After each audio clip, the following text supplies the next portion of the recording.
Dalam kehidupan sehari-hari, semua orang cenderung menghasilkan sampah, tanpa memandang status sosial, kondisi kesehatan, usia, atau lokasi tempat tinggal.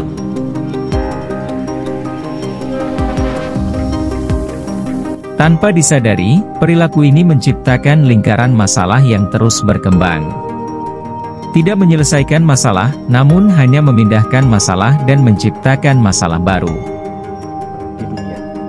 Selama ini, kebanyakan dari masyarakat Indonesia masih menerapkan pola kumpul, angkut, lalu buang.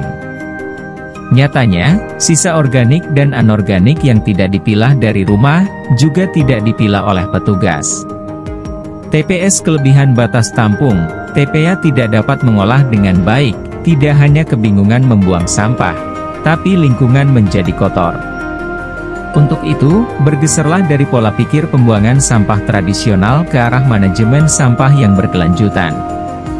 Sekarang tidak cukup hanya membuang sampah pada tempatnya.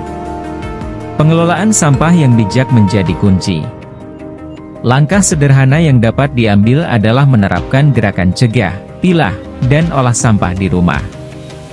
Menurut Biodiversity Warriors, gerakan ini merupakan adaptasi dari konsep reduce, reuse, dan recycle yang lebih sederhana sehingga memudahkan masyarakat, terutama sektor rumah tangga dalam menerapkan gaya hidup minim sampah. Sekarang, mari kita belajar pola baru cara bijak kelola sampah dengan prinsip cegah, pilah, dan olah, atau yang disingkat dengan 3A.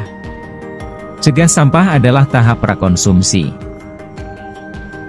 Seperti pepatah, mencegah lebih baik daripada mengobati, menyiratkan bahwa lebih baik mencegah suatu masalah terjadi, daripada harus mengobati masalah tersebut setelah terjadi.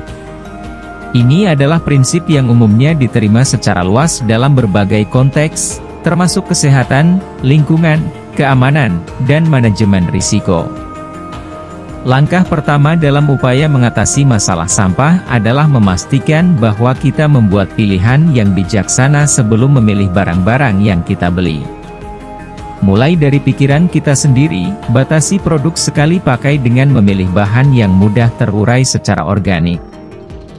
Jadikan gerakan semangat mengurangi plastik dalam aktivitas sehari-hari seperti saat berbelanja, membawa tas belanja kain atau tas belanja yang dapat digunakan berulang kali, bukan kantong plastik. Ketika membeli minuman, kita bisa membawa botol minum yang bisa diisi ulang, menghindari pembelian botol plastik sekali pakai. Selain itu, membawa wadah bekal, menolak sedotan plastik saat di kafe dan menghindari bungkus styrofoam yang bahannya berpotensi mengganggu kesehatan dan sulit didaur ulang. Hal-hal tersebut merupakan kesadaran yang dapat mengubah kebiasaan sehingga dapat mencegah terbentuknya sampah sejak awal. Semangat kurangi plastik bisa menjadi langkah kecil namun penting dalam menjaga lingkungan dan merawat bumi kita.